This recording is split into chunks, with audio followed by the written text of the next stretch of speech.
আসসালামু আলাইকুম ভিউয়ার্স, প্রতিবার মতো আবারও চলে আসলাম একটি কাজ নিয়ে। আমাদের কাছে আজকে একটি পার্সেল দেখতে পাচ্ছেন 1000 ওয়াট ইনভার্টার। এটা আমাদের কাছে এমডি লাভলো হয়ে পাঠিয়েছে গাইবান্ধা সদর থেকে। এটা আজকে আমরা রিপেয়ার করে দেখবো যে আসলে এটা সমস্যাটা কি আর কিভাবে রিপেয়ার করা সম্ভব। এটা আসলে আউটপুট লাইন দিয়ে ইনপুট লাইন ঢুকে গেছিল, মানে যে দিক দিয়ে কারেন্ট বের হয়ে যাওয়ার কি সেদিক দিয়ে সি কারেন্ট ঢুকে গেছে। সেই ক্ষেত্রে কিন্তু এটা নষ্ট হয়ে গেছে। তো আমাদের কাছে পাঠিয়েছে আমাদের ভিডিও দেখে। তো এটা আজকে আমরা রিপেয়ার করব এবং আপনাদেরকে দেখানোর চেষ্টা করব যে আসলে এই সমস্যাটি হলে কিভাবে রিপেয়ার করা সম্ভব। আমরা সর্বপ্রথম খুলে নেব। তো আমি কার্টুনটি আগের থেকে ছিঁড়ে রাখছি, আমরা খুলে নিচ্ছি।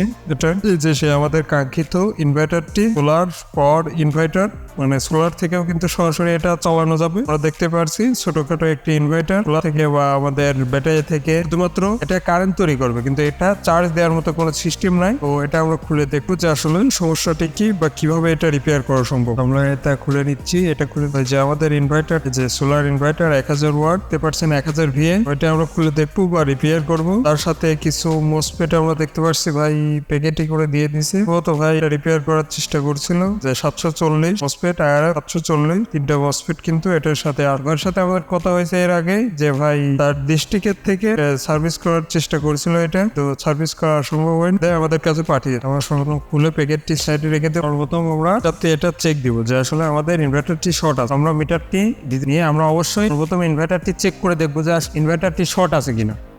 তো চেক করার জন্য আমাদের দুইটা টার্মিনালে আমরা লাগিয়ে দেখবো যে আসলে আমাদের ইনভার্টারটি শর্ট দেখায় কিনা। আমাদের পর্যাপ্ত পরিমাণে রিডিং দেখাচ্ছে। হ্যাঁ, এখানে আমাদের সরাসরি কিন্তু আমাদের রিডিং দেখাবে। যদি আমরা পজিটিভে নেগেটিভ বা নেগেটিভে পজিটিভ এরকম উলট পালট করে লাগে, তো সেক্ষেত্রে আমাদের এখান থেকে রিডিং দেখাবে 350 থেকে 800 পর্যন্ত দেখাইতে পারে। এই ইনভার্টার ভেদে একটু কম বেশি হয়ে থাকে। আর এদিকে আমাদের রিডিং দেখাবে প্রায় 1000-এর উপরে। 1000-এর উপরে দেখালেও 1000-এর কাছাকাছি কিন্তু দেখাবে, কিন্তু তা দেখাচ্ছে না, হালকা শর্ট দেখাবে। সর্বপ্রথম ইনভার্টারটি খুলে নিচ্ছি। আমরা কিন্তু ইনভার্টারটি খুলে নিয়েছি। এখন যদি আমরা সামনের পার্টটা সাইডের থেকে বের করি, যে সাইড দিয়ে কিন্তু এটা ধাক্কা দিলেই কিন্তু বের হয়ে যাবে। আর অনেকগুলো থাকে উপরে তুলতে হয়, এটা আমরা সাইড দিয়ে বের। সার্কিটটি কিন্তু ভিতরে দেখতেই পারছি, যেহেতু আমাদের এটা কিন্তু এটা ভিতরে ফাটা আছে কিনা বা ব্লাস্ট হয়েছে কিনা সেরকম সমস্যা আছে কিনা অবশ্যই আমরা সর্বপ্রথম চেক দিব, বা 1 মিনিট ধরে আমরা দেখে নিই পুরোপুরি শর্ট দেখাচ্ছে না। ওই ক্ষেত্রে আমরা এখন একটু লাইন দিয়ে দেখবো যে আসলে আমাদের সমস্যাটা। এখানে আমরা ইনভার্টারটি অফ করে নিই। আমাদের ইনভার্টারটি অফ আছে। এখন আমি জাস্ট লাগায় দেখবো যে আসলে আমি কিন্তু লাগিয়েছি। লাগানোর পর মসফেট গুলো একটু চেক দিব এটা হচ্ছে কিনা। না, এটা হচ্ছে না। আমি যদি এখন সুইচটা দিই,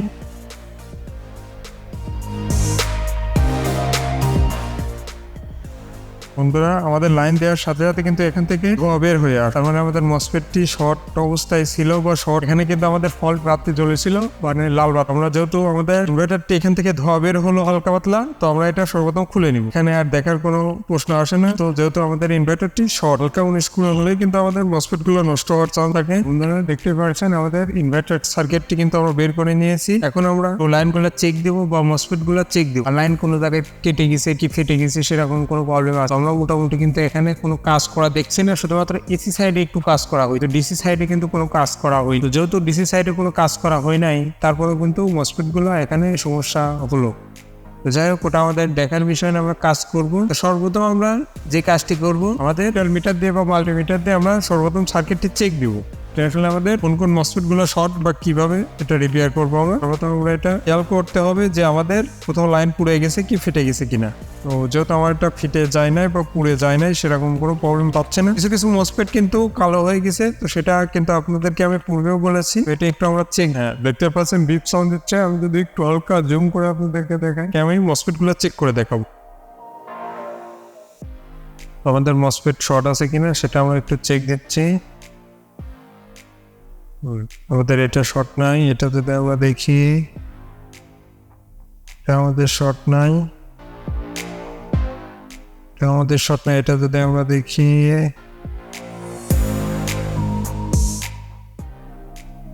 এটা আমাদের শর্ট নাই। অবশ্যই প্রত্যেকটা মসফেট আমরা এভাবে চেক দিব যে আসলে আমাদের মসফেট গুলো শর্ট আছে কিনা। হ্যাঁ, আমাদের এই মসফেটটাও শর্ট নেই। আমরা পাশেরটা দেখবো।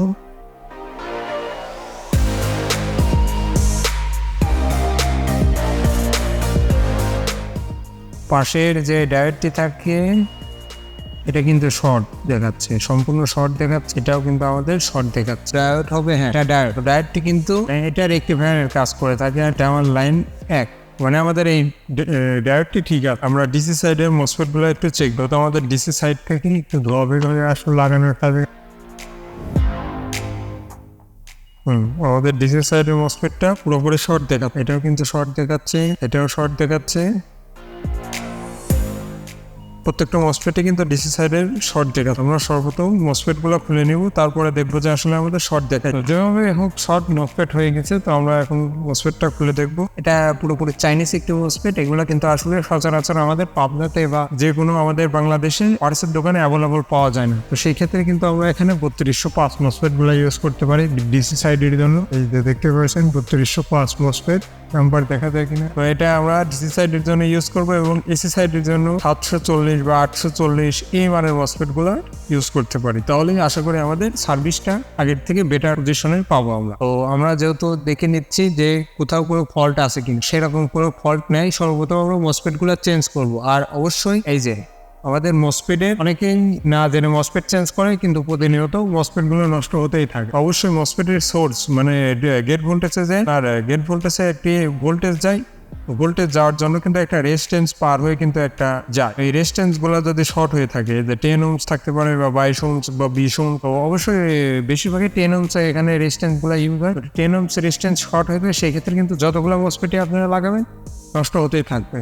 অবশ্যই আপনারা দেখে শুনে এই রেজিস্ট্যান্স গুলো চেক করে নেবেন। আমি রেজিস্ট্যান্স গুলো একটু চেক করবো। অবশ্যই এইগুলো খোলার পর এগুলো খুলে নিচ্ছি। আপনারা চাইলে তাতাল দিয়েও খুলতে পারেন বা আপনারা চাইলে এখানে সোল্ডারিং উইক ইউজ করতে পারেন।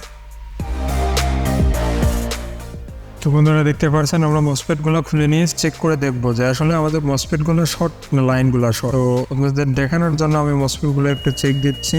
হ্যাঁ দেখতে পাচ্ছেন আমাদের মসফেট গুলো কিন্তু পুরোপুরি শর্ট দেখাচ্ছে। হ্যাঁ বন্ধুরা, একটা মসফেট আমরা ঠিক পেলাম। এটা আমাদের মসফেটটা ঠিক দেখাচ্ছে, এটা একটু সাইডে রাখবো। মূলত আমাদের এক সাইড মসফেট গুলো নষ্ট হয়ে যায়।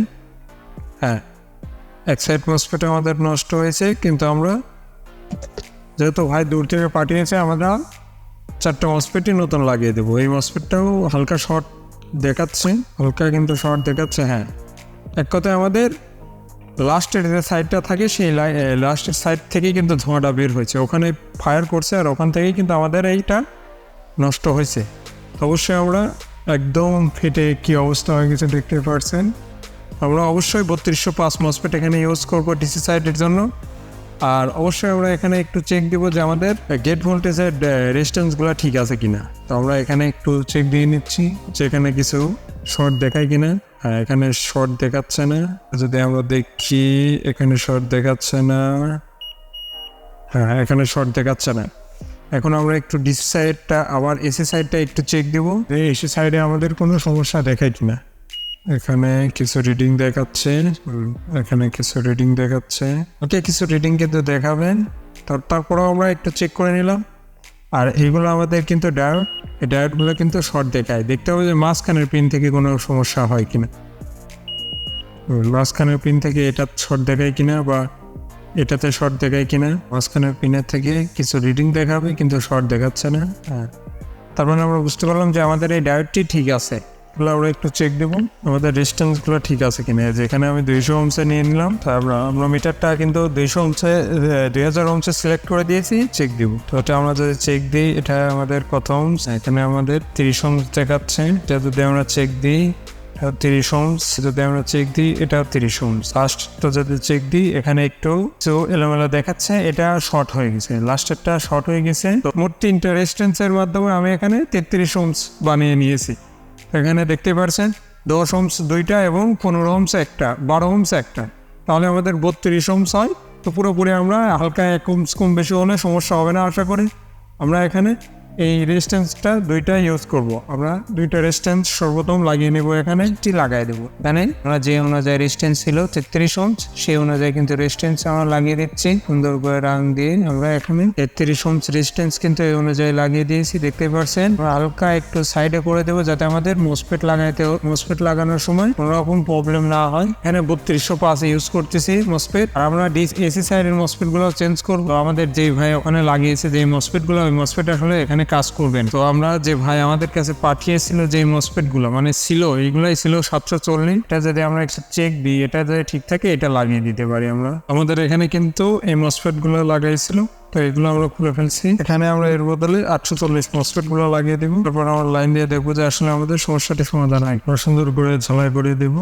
ঝালাই করার পর অবশ্যই আমরা সার্কিটটি ক্লিন করে দেবো যাতে আমাদের টার্মিনালের সাথে শর্ট না হয়ে যায়। আমাদের মসফেটের প্রত্যেকটা ঘুরায় আমরা প্রত্যেকটা মসফেটে যতগুলো মসফেট আমরা কিন্তু লাগাইছি, প্রত্যেকটা মসফেট গুলো কিন্তু যাতে ক্লিন করে দিলে পরে আমাদের এখানে শর্ট হওয়ার কোনো চান্স থাকবে না। তবে এসি সাইড মসফেট এবং ডিসি সাইড মসফেট কিন্তু লাগিয়ে নিয়েছি। তো ভাই যে মসফেট গুলো লাগাইছিল এই যে এখানে এসি সাইড এই মসফেট গুলো ইউজ করছিল, এগুলো কিন্তু খুলে আমরা 840 মসফেট ইউজ করছি।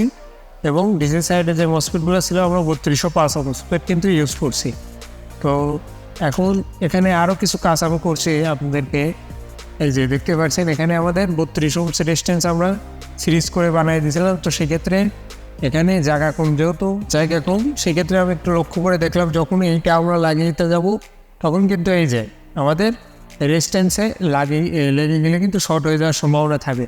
তো সেক্ষেত্রে আমি এখানে 15 ওহমস রেজিস্ট্যান্স ইউজ করছি। 15 ওহমস রেজিস্ট্যান্স ইউজ করার পর এখানে হালকা আমাদের যে টেন্ডিস্টারগুলো থাকে, যে টেন্ডিস্টার ড্রাইভার টেন্ডিস্টারগুলো থাকে দেখতে পাচ্ছেন, এই যে টেন্ডিস্টার, এই টেন্ডিস্টারগুলো আমরা রিপ্লেস করে নিয়েছি। টেন্ডিস্টারগুলো আমাদের কাছে শর্ট মনে হচ্ছিলো, একটা অবশ্য শর্ট ছিল, আমরা পরবর্তীতে আরেকটাও চেঞ্জ করে দিয়েছি। কারণ যেহেতু আমাদের এই আইসিটি হিট হচ্ছিল, তো আমরা এই দুটো জিনিস চেঞ্জ করে নিয়েছি। এখন আমাদের ইনভার্টারটি ওকে। তো সর্বপ্রথম আমরা কানেকশনটি দিয়ে দেখবো যে আসলে আমাদের ইনভার্টারটি সমস্যার সমাধান হলো কিনা। তবে সর্বপ্রথম ইনভার্টারটি কানেকশন করে নিচ্ছি। ভিডিওটি ভালো লাগলে অবশ্যই লাইক কমেন্ট শেয়ার করে দেবেন। আপনার মতামত কমেন্ট বক্সে জানিয়ে দেবেন। চ্যানেলটি সাবস্ক্রাইব করতে অবশ্যই ভুলবেন না। আমি নেগেটিভ লাগিয়ে দিলাম। অবশ্যই আমাদের এখানে লুজ কানেকশন থাকা যাবে না। লুজ কানেকশন থাকলে কিন্তু মসফেটগুলো নষ্ট হয়ে যেতে পারে। আর আমরা ইনভার্টারটি অফ করে নেব। তারপরে সর্বপ্রথম হালকা টাচ দিয়ে দেখবো যে আসলে আমাদের কোনো ফায়ারিং হয় কিনা। কোথাও মোটামুটি আমরা ফায়ারিং পাচ্ছি না, যেহেতু আমাদের লাইনটা শর্ট নাই। আমি যদি আপনাদেরকে ডিজিটাল মিটার দিয়ে চেক করে দেখাই, যেহেতু আমাদের ইনভার্টারের মসফেটগুলো আমরা সম্পূর্ণ মসফেট যতগুলো মসফেট ছিল সব চেঞ্জ করে দিয়েছি। আশা করি আর শর্ট থাকবে না বা কোনো সমস্যা হবে না। আর আমাদের এই যে এখানে ড্রাইভার টেন্ডিস্টার শর্ট হয়ে গেছিলো, সেক্ষেত্রে কিন্তু আমাদের মসফেটগুলো নষ্ট হচ্ছিলো বা ডায়োডগুলো রেজিস্ট্যান্সগুলো নষ্ট হচ্ছিলো। তো আমরা সেগুলো কিন্তু চেঞ্জ করে দিয়েছি। এখন যদি আমরা ইনভার্টারটি চেক করে দেখতে পাচ্ছেন কোনো শর্ট না। যদি আমরা পোলাট লাগিয়ে দিই তাহলে 1000-এর নিচে কিছু রিডিং দেখাবেন। হ্যাঁ, ওটা আমাদের দেখাচ্ছে মাইনাস কিছু রিডিং দেখাচ্ছে, যেহেতু আমাদের এখানে 12 ভোল্টের ঢুকে আছে ব্যাটারিতে। তো আমরা লাগিয়ে দেখাচ্ছি আপনাদেরকে। লাগানোর পর এখন আমরা ইনভার্টারটি চালু করে দেখবো যে আসলে চালু হয়। বন্ধুরা, আমাদের সুইচ দেওয়ার সাথে সাথে কিন্তু এখানে সবুজ বাতিটি জ্বলে গেছে, দেখতে পাচ্ছেন। আমি যদি অফ করে দিই, এখানে কিন্তু সবুজ বাতিটি বন্ধ হয়ে গেল। আমরা মসফেট গুলো একটু হাত দিয়ে দেখবো যে আসলে কোনো মসফেট হিট হয় কিনা। আমরা সাথে সাথে সুইচ দিয়ে সাথে অফ করে দেবো। সাথে আমরা সুইচ দিয়ে অফ করে দিয়ে মসফেট গুলো দেখবো যে আসলে হিট হয় কিনা, কোনো আইসি বা মসফেট হিট হয় কিনা। যদি না হিট হয় সেক্ষেত্রে আমরা লাইনটি চালু করে দিই। এখন আমরা একটু লোডে নিয়ে দেখবো যে আসলে আমাদের সমস্যাটি সমাধান হয় কিনা। তো আমি যদি এখন লোডে নিই, দেখতে পাচ্ছেন আমাদের আউটপুট কিন্তু ঠিকভাবে চলতেছে। আপনারা দেখতে পারলেন যে একটা স্টেপ বাই স্টেপ কাজ করে কিভাবে আমরা একটি ইনভার্টার রিপেয়ার করলাম।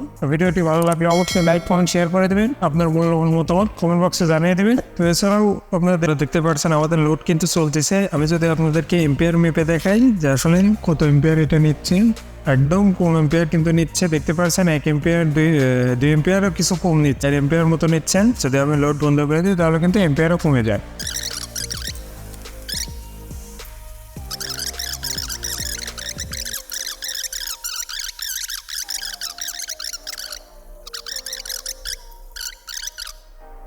তো বন্ধুরা, দেখতে পাচ্ছেন আমাদের ইনভার্টারটি কিন্তু ফিটিং করা শেষ। তো অবশ্যই কিন্তু আমরা এই সেপারেটরগুলো সুন্দর করে দেবো যাতে আমাদের এই বডি, আমাদের বস্তুটার বডি এবং আমাদের যে ইনভার্টারের বডিটা আছে শর্ট না হয়ে যায়। দুই সাইডে কিন্তু আমরা সেফটি সুন্দর করে দিয়ে দিব যাতে আমাদের বোর্ডে না হয়ে যায়। আর অবশ্যই আমরা ফিটিং করার আগে এই যে এখান থেকে আমাদের যে কেবলগুলো আছে কেবলগুলো সুন্দর করে এখানে ভাঁজ করে দিব। তো ভিডিওটি ভালো লাগলে অবশ্যই লাইক কমেন্ট শেয়ার করে দেবেন, আপনার মূল্যবান মতামত কমেন্ট বক্সে জানিয়ে দেবেন। আর যদি আপনাদের কাছে এরকম ইনভার্টারগুলো থেকে থাকে, হয়তো সার্ভিসিং করাইতে চাচ্ছেন বা সার্ভিসিং করানোর মতো লোক পাচ্ছেন না, তো সেই ক্ষেত্রে আমাদের কাছে পাঠাইতে পারেন, আমরা সার্ভিস করে দিতে পারবো। আমাদের লোকেশনটা পাবনা সদর, তার নাম্বার 01797971587। এই নাম্বারে সরাসরি কল করলে আপনাদের সাথে অবশ্যই কথা বলার চেষ্টা করবো। এবং তো ভিডিওটি ভালো লাগলে অবশ্যই লাইক কমেন্ট শেয়ার করে দেবেন, আপনার মূল্যবান মতামত কমেন্ট বক্সে জানিয়ে দেবেন। আমরা আরও একবার এটা চালিয়ে দেখব যে আসলে আমাদের ইনভার্টারটি ফিটিং করার পর কোনো সমস্যা হলো কি না। আরও একবার এটা লাইন দিয়ে সুন্দর করে চালু করে দেখবো যে আসলে আমাদের ইনভার্টারটি চালু হয় কিনা। আমরা কানেকশনগুলো আবারও করে নিলাম পূর্বের মতো করে, আমরা লাইনগুলো লাগিয়ে দিচ্ছি। ইনভার্টারটা অফ আছে, আমরা যদি একটু লোড দিয়ে দিই দেখতে পাচ্ছেন। ভিডিওটি ভালো লাগলে অবশ্যই লাইক কমেন্ট শেয়ার করে দেবেন, চ্যানেলটি সাবস্ক্রাইব করে রাখবেন। আজকের মতো বিদায় নিচ্ছি, দেখা হবে অন্য কোনো ভিডিওতে।